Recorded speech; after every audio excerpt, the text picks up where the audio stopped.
All right, now let's talk about the core message of that book. So now that we've dispensed with some of the myths about what makes principals effective, let's get to the main idea. What have you found in your research and your years in education are the things that make principals effective?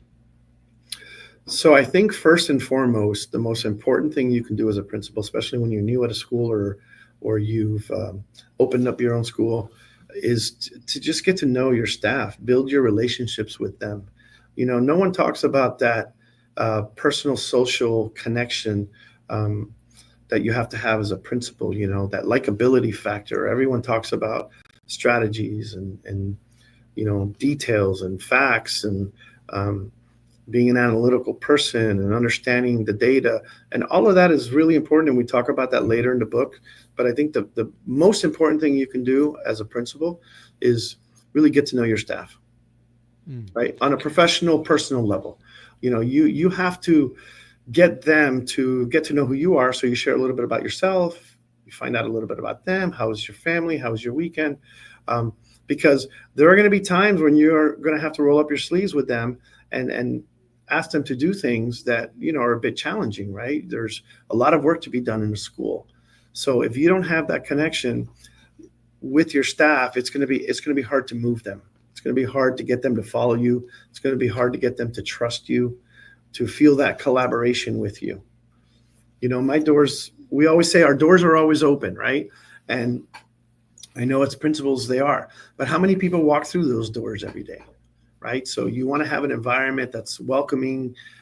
People come in to talk to you about something, and you end up just having a conversation that you didn't expect.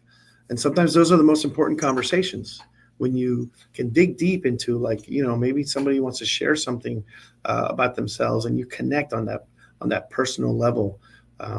Once you do that, then you know what, you're teammates for life.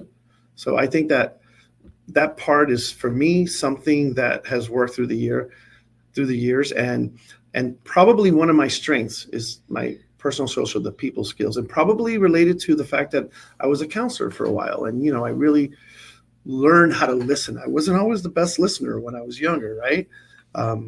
But through the years, I've kind of gotten to understand the importance of having that relationship building quality that you need to have as a leader.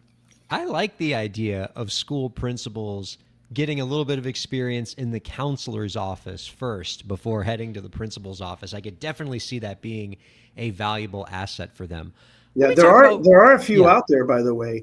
And we share that with each other. There are great principals out there who were never counselors. So I'm definitely not going to sit here and say you have to have been a counselor to be a great principal. There are great principals out there, but there are a few of us out there who are principals who were counselors. And we always kind of kid with each other that that's the best training we got to be a principal was that counseling training.